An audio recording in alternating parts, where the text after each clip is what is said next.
Devinez qui va devoir péter à nouveau son budget livre pour le mois de février?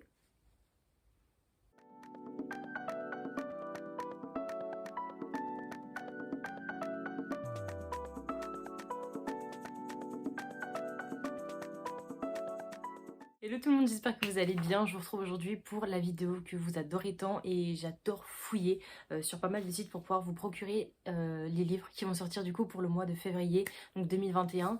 Je suis assez surprise par le nombre de sorties qu'il y a et qui me tente énormément. Au mois de janvier, je vous en avais donné pas mal et j'en ai énormément acheté, comme vous avez pu le voir sur mon book haul. Et pas plus tard qu'aujourd'hui, j'ai acheté mon dernier livre qui est... Il est où? Je vous le mettrai là parce que du coup je peux pas l'atteindre. C'est du coup, vous avez un email que je vous avais montré. Je vais pas vous refaire un book haul juste pour celui-là, donc je vous dis que j'ai acheté ça. Et je suis grave contente parce que c'est vrai qu'il y avait tellement de sorties au mois de janvier qui me tentaient que là, au mois de février, ça a été compliqué. Je me dis, est-ce que je fais cette vidéo au risque de devoir me rajouter plein de livres dans ma wishlist et du coup de devoir craquer à nouveau? Je me suis pas posé la question 100 ans, vu que vous avez la vidéo, c'est que c'est en cours. J'en ai noté 19. C'est énorme et il y a une BD à l'intérieur, donc je vous le présente tout de suite. Ça va être des résumés assez brefs et vu qu'il y a plusieurs tomes 2, je vais pas vous faire un résumé parce que je vois pas l'intérêt, donc je vous montre ça tout de suite. Toujours aussi studieuse, j'ai ma feuille pour résumer tout ça. Donc le 3 février sortira du coup Les Lendemains, écrit par Melissa d'Acosta. Et dans ce roman, nous sommes avec une jeune femme qui touche le fond. Quand je vous dis le fond, c'est le fond. Il lui arrive que des malheurs. Elle a énormément souffert. Elle va se réfugier dans une maison, donc assez isolée, en Auvergne, il me semble. Et elle tombe sur un cahier, un ancien cahier, où il y a énormément de choses pour apprendre à cultiver, à faire le jardin, ce genre de choses. Et elle va apprendre à vivre du coup avec la nature et c'est ce qui va l'aider peut-être à sortir de tout ça. Ensuite, toujours le 3 février, il y en a énormément le 3 février qui sortira également 9 parfaits étrangers par Liane Moriarty. Donc là, ce sont des livres de poche, hein, bien évidemment. Là, dans ce livre-là, nous suivons du coup 9 parfaits étrangers qui se retrouvent dans une cure thermale pour soigner que ce soit des maux de cœur ou des maux physiques, voilà, que sais-je. Et ils s'attendent en fait dans cette cure à de la luxure, ils s'attendent à de la sérénité, tout ça. En fin de compte, ils vont énormément se tromper et cette cure va apparemment changer leur vie à tout jamais. Mais je ne sais pas pourquoi, donc je vous le dirai si jamais je lis ce livre. Et également pour ceux qui n'ont pas encore craqué pour le roman que j'ai acheté mais que je n'ai pas encore lu parce que vous connaissez mon rythme entre l'achat et la lecture, il se passe quand même un an voire plus. Là pour le coup sortira en livre de poche du coup Le Prieuré de l'Oranger, donc qui sera mis en 2 parties, écrit par Samantha Shannon pardon. Donc voilà, là c'est la première partie, la deuxième partie je sais pas quand ils vont la faire mais c'est vrai que le livre grand format il est énorme. Enfin, c'est déjà une belle brique. Donc, s'il devait faire un livre de poche comme ça aurait été un livre de poche énorme. Mais voilà, quoi qu'il arrive, en plus, ce qui est cool, c'est qu'il garde la couverture la même. Je vais mettre comme ça. Il garde la même couverture, donc c'est plutôt bien parce qu'elle est assez sublime. Ensuite, le 3 février, toujours sortira du coup Eve Hoffman, donc le tome 2, écrit par Giovanna Fletcher. Je sais pas si... Ils ont juste marqué Giovanna, mais je sais pas s'il est encore avec son mari, vu qu'ils avaient fait en duo. Eve Hoffman, eh bien, c'est tout simplement l'histoire d'une femme qui se retrouve... Enfin, qui naît, une femme qui naît alors que ça fait des années qu'il n'y a pas eu de filles qui sont nées. Et voilà, ils vont la préserver, ils vont la couver pour pouvoir... je ne sais pas ce qu'ils vont faire d'ailleurs parce que je n'ai pas lu le tome 1 que mon copain m'a acheté l'année dernière avant mon anniversaire. Donc mon but ce serait de lire le tome 1 avant le 7 mai. Comme ça pour mon anniversaire, moi j'aurai le tome 2. Quoi. Ensuite sortira The Good Girl, écrit par Claire Elisa Bariti. Ah, franchement, j'ai trop mal écrit, j'arrive pas à me relire, c'est chaud. Excuse-moi, de toute façon, je vais vous mettre la quatrième de couverture, enfin la couverture au moins, vous la verrez. Et là, nous sommes dans un lycée, 3 adolescentes sont suspectées du meurtre de la lycéenne, je suppose, qui est décédée. Et on est dans un lycée où les 3 filles ont des étiquettes un peu sur leur tête. Et malheureusement, elles n'arrivent pas à s'en défaire. Et ben, va falloir trouver un coupable pour enlever certaines étiquettes et pour montrer que les apparences sont parfois trompeuses ou pas. Nous verrons bien. Ça, c'est un roman vraiment ado hein, que j'ai mis. Je l'ai noté parce que il me tente encore, mais je suis sûre que d'ici un an ou deux, ce genre de livre ne me tenteront plus du tout. Mais à l'heure actuelle, ça va. Ensuite, on passe au 4 février. Cette fois, sortira en livre de poche un livre de Maxime Chatham qui est un secte ou une secte, ça dépend comment vous dites. Voilà, je sais pas du tout de quoi ça parle, mais les Maxime Chantam, je n'en ai jamais lu et j'aimerais vraiment vraiment en lire, surtout que ce roman a fait un tabac à sa sortie en grand format. Donc là, le fait qu'il soit en poche, c'est parfait parce que bah, moi j'attends, pour les auteurs comme lui, j'attends les livres de poche quoi. Tout ce qui est Musso, Franck Tillier, je sais très bien que tout va sortir en poche, donc ça sert à rien de payer 22 €. Également sortir en livre de poche La Faucheuse de Neil Shusterman, donc ben, le premier tome. Je vous en ai parlé dans mes sagas en cours qui datent un petit peu. J'ai pas continué du tout la saga. Et pourtant, c'est une saga qui était vraiment, vraiment géniale. Enfin, du moins, le tome 1. Et là, le fait que ça sorte en poche, je me dis que peut-être j'aurais plus de chances d'acheter du coup la suite. Parce que ben, c'est un petit budget, mine de rien, d'acheter des sagas à 19 €. Le tome, ça fait un petit peu mal. Également, eh ben, nous avons en tome 2 American Royal qui sortira aussi le 4 février, écrit par Catherine McGee. Et voilà, donc c'est les États-Unis qui sont gouvernés par un roi et une reine. Voilà.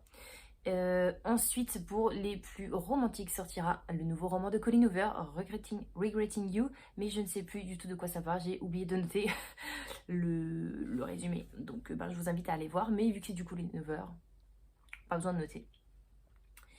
Ensuite sortira également un autre tome 2 de Aude Alouette. Il s'agit de Magic Charlie. Je l'ai dans ma pile à lire, enfin, en format e-book. Et je voulais tellement l'acheter en format papier parce que c'est juste sublime. Mais je me dis que je vais le lire quand même en e-book et peut-être acheter la suite après. À voir. En tout cas, sur le numéro 2, je sais que ça... Il y a tellement de monde qui attendent cette sortie que bah, moi pas spécialement. Mais voilà, j'ai le tome 1, donc j'ai noté le tome 2 pour les plus gourmands et ceux qui sont à jour, non pas comme moi. Ensuite, toujours le 4 février, sortira Fille unique, écrit du coup par Anne Noyer. Et là, c'est un petit peu plus le genre d'histoire que j'adore, puisque nous sommes dans notre monde actuel, donc monde assez moderne, et nous suivons une jeune femme qui s'appelle Chin Chin, si je prononce bien. Et donc cette fille est unique, elle fait partie d'une famille chinoise, et comme beaucoup de familles chinoises, eh ben, elle est fille unique. Et puis... un jour, elle va parler avec une de ses meilleures amies, elle va lui dire que bah, leurs parents, enfin ses parents attendent un bébé en fin de compte. Et notre jeune personnage principal, Chin Chin, va en rentrant chez elle poser des questions à ses parents. Elle va aborder le sujet de est-ce possible d'avoir malgré leur comment dirais-je, c'est même pas leur loi en fait, c'est juste, enfin je sais pas comment dire, bref, elle va aborder le sujet et elle va se confronter un petit peu à un mur. Les parents vont ne pas forcément répondre à sa question, ça va un petit peu la perturber. Et ben moins on répond à une question et plus notre personnage principal va devoir y répondre et va vouloir trouver une réponse. Donc on va suivre un petit peu tout ça, je sais pas comment ça va être amené. Je sais que ce genre de livre, c'est soit c'est super plat et ça m'ennuie, soit c'est un coup de cœur. Il n'y a vraiment pas de juste milieu dans ce livre, donc j'appréhende un peu. Ensuite, ça c'est un livre que je vois passer énormément sur Instagram en ce moment. Ils en font énormément la pub. Il s'agit de Le fabuleux voyage du carnet des silences, écrit par Claire Poulet. Et c'est une avocate en fait qui décide de gérer son propre café-bar, enfin un café. Et elle va tomber un jour sur un carnet que quelqu'un a laissé. Dans ce carnet, elle va lire un petit peu les derniers mots. Et en fin de compte, elle tombe sur un papy, un artiste papy assez déjanté qui a 79 ans et qui à présent vit dans un deuil et la solitude suite à la mort de sa femme. Et puis elle a une idée, c'est tout simplement d'écrire ce qu'elle ressent plus profond d'elle-même. Elle va parler de son envie d'avoir des enfants et après avoir écrit tous les mots qu'elle avait envie d'écrire, eh bien elle va déposer le carnet et va suivre en fait un chemin qui fait que le carnet va aller dans les mains de telle et telle personne. Je sais pas comment ça va se passer, je sais juste que dans le résumé on nous dit que ça va changer la personne et ça va changer le cours des choses.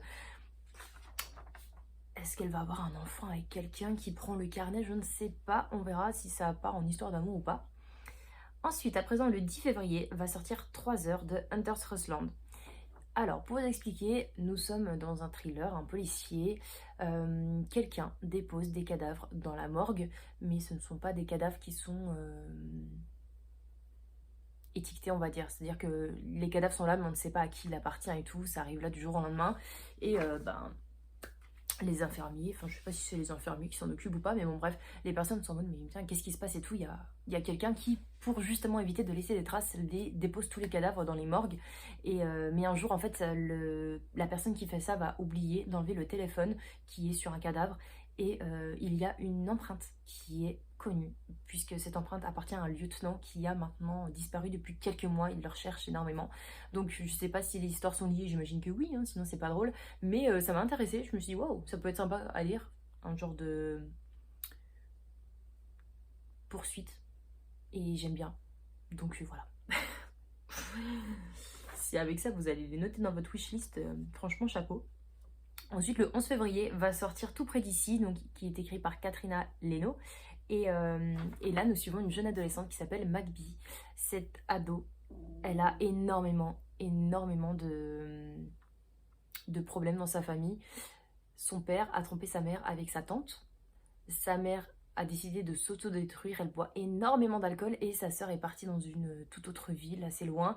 Et Magby se retrouve toute seule et elle va décider de créer son petit monde et de partir dans son paradis qui est tout près d'ici, comme le nom l'indique, elle l'appelle comme ça. Donc je pense que ça peut être une histoire de reconstruction et de chercher l'espoir là où personne ne le voit forcément. Et c'est pour ça que je l'ai noté. Ça peut être un regain d'espoir et de bonne humeur, ça ne peut pas faire de mal en 2021.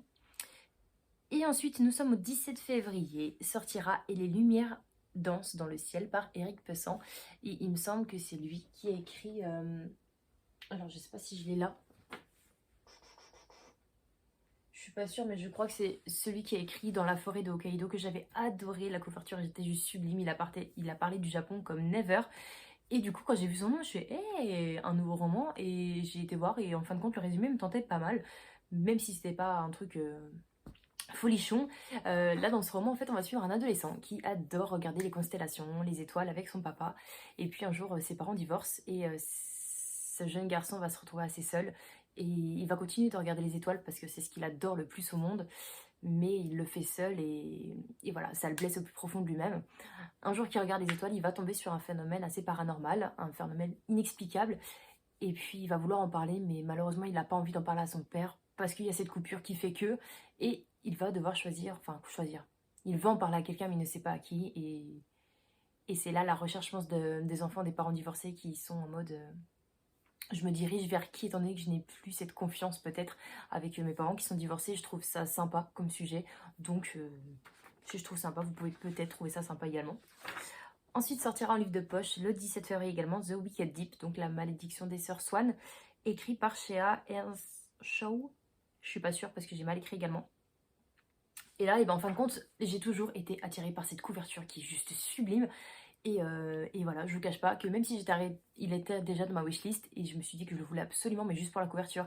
Et là, j'ai lu le résumé et je le veux encore plus parce qu'il a l'air trop génial. En fait, il a 3 sœurs, il y a des années, elles ont été condamnées à la noyade parce qu'elles ont été condamnées par sorcellerie en fin de compte. Enfin, elles ne font pas de sorcellerie, mais étant donné qu'elles étaient considérées comme des sorcières, en gros, c'est un mode tu vas être condamné. Donc les personnes ont attaché, les villageois, ils ont attaché des pierres aux jambes des jeunes femmes et elles sont noyées directement au fond. Alors je sais pas si c'était un lac ou je sais pas trop quoi, bref. Elles sont décédées et le karma frappe, étant donné que chaque année, nos 3 sœurs vont posséder 3 filles du village pour pouvoir tuer des personnes et faire leur vengeance. Et je trouve ça trop dingue. On parle de sorcières, on parle de vengeance, on parle de possession. Franchement, je kiffe de ouf. Et là, c'est le moment jamais du coup que je l'ajoute à ma wishlist et que je craque d'ici fin février. Ensuite, également le 24 février, nous avons un nouveau roman de Julien Sandrel. Franchement, c'est un auteur que j'adore énormément. J'ai eu un coup de cœur pour ses romans. Et là, nous sommes dans un roman qui s'appelle Vers le soleil. Et l'histoire est juste ouf, je trouve, puisque nous suivons une jeune femme qui s'appelle... Enfin, non, on ne la suit pas en fait. Tess a disparu. Ensuite, alors je crois que c'est à l'effondrement d'un pont. Je sais plus trop ce qui s'est passé, bref. Et elle laisse derrière une fille de 9 ans. Cette fille de 9 ans, en fait, elle est gardée par son oncle, qui s'appelle Sacha. Mais en fin de compte, ce qu'elle ne sait pas, notre petite jeune fille, c'est que Sacha n'est pas vraiment son oncle. En fait, Sacha est un acteur qui est payé pour être son oncle. Mais contre toute attente, lui va devoir arrêter de faire ça. Et il va devoir choisir entre est-ce que j'amène la fille avec moi, étant donné que je me suis attachée à elle, ou est-ce que je la laisse en plan parce que bah, je dois rien à personne en fin de compte. Et mon Dieu, quand j'ai vu ce résumé, je me suis dit, mais c'est magnifique comme histoire, s'il te plaît, prends-la, viens, on crée des liens et tout, viens, on pleure à la fin du livre, ce genre de choses. Et je sais pas ce qui va se passer. Est-ce que la mère va revenir et que la fille va devoir partir? Je ne sais pas du tout. Mais franchement, j'ai trouvé que l'histoire en elle-même et l'idée était super bonne. Et je valide à nouveau étant donné que j'ai tous les livres de Julien Sandrel. Ensuite, ça sortira le 24 février, Midnight Club, écrit par Christophe Pilou. Pilou. Pareil, je suis désolée, j'ai encore mal noté. Je me fatigue. Mais voilà, pour tout vous dire, je fais cette vidéo et je la poste pour vous aujourd'hui, mais je la tourne la veille au soir et du coup c'est assez compliqué. Mais bref, dans ce roman, nous suivons 5 adolescents qui sont atteints de pathologies assez graves et puis pour pouvoir sortir un petit peu de leur monde assez fade en fin de compte, ils vont chaque soir à minuit se retrouver tous ensemble pour parler d'histoires effrayantes et tout, des phénomènes qui sont passés, est-ce que c'est du paranormal, c'en est pas, ça peut être des histoires qui se sont vraiment passées réelles ou pas, imaginez, peu importe, mais ils vont chaque soir se retrouver et ils créent tellement des liens qu'ils se font une promesse, c'est si jamais il y en a un qui part, et ben cette personne devra donner un signe du coup aux autres personnes qui restent. Et je sais pas comment ça va se passer, je sais pas la tournure, mais j'adore l'idée et j'adore le fait d'avoir ce genre de promesses et tout. Est-ce qu'on va parler de personnes qui ressentent les choses au niveau des fantômes et tout, parce que c'est quelque chose qui m'attire pas mal, mais j'en tente rarement de ce genre de livre. Après, je ne sais pas vers lesquels me diriger, mais je veux du vrai un petit peu quand même. Donc là, je me suis dit pourquoi pas tenter ça. En plus, c'est mignon, c'est des adolescents et ça peut être que attendrissant étant donné que ils sont, euh, ils sont au bord de la mort. Donc voilà, je me dis pourquoi pas. Et enfin, dernière apparition, ce sera le 25 février. Donc ici, c'est une BD qui s'appelle L'île oubliée, écrite par Paola Antista. Je sais pas c'est qui dessine par contre. Et là, en fait, il y a un voilier qui s'échoue et une famille, donc papa, maman et les 2 filles, vont se retrouver sur une île. Et, euh, et à force de parcourir l'île, ils vont se rendre compte qu'il n'y a que des gens qui sont beaux, qui sont jeunes et sont plutôt pas forcément bienveillants, mais voilà, ils sont assez. Ça fait bizarre de voir que des jeunes, il n'y a pas d'enfants, il n'y a pas de vieux, mais moyenne d'âge assez catégorisée. Et les parents vouloir repartir parce que leur vie c'est pas sur l'île, mais au moment où ils veulent repartir, les 2 filles ont totalement disparu et voilà. Donc j'ai lu que ça en résumé et je me suis dit wow, ça a l'air quand même pas mal. Après c'est une BD, j'ai du mal à accrocher au niveau des BD parce que c'est long, c'est court, enfin c'est long. L'apparition est longue, le livre en lui-même est court et cher. Donc je sais pas trop comment je vais faire tout ça, mais je pense que je vais m'inscrire à la médiathèque parce qu'au bout d'un moment j'aime trop certaines BD, mais je les prends pas parce que ça coûte une blinde, donc compliqué. Et bien voilà, c'est pas mal, on est sur une bonne dose d'achat en février. J'espère du coup que je vous ai donné envie, au moins avec certains livres, avec 2 ou 3, avec tout ce que je vous ai présenté, peut-être qu'il y en a qui rentrent dans votre viseur pour les achats février. N'hésitez pas également de votre côté à me dire si vous avez vu des parutions que je n'ai pas forcément notées ou que je n'ai pas forcément tiltées, si quelque chose vous attire ou non. On est là pour partager, donc n'hésitez pas. Je vous souhaite de passer à tous un très bon week-end, de bonnes lectures et on se retrouve bientôt peut-être pour un book haul avec tout ce que je vous ai montré. Ciao ciao.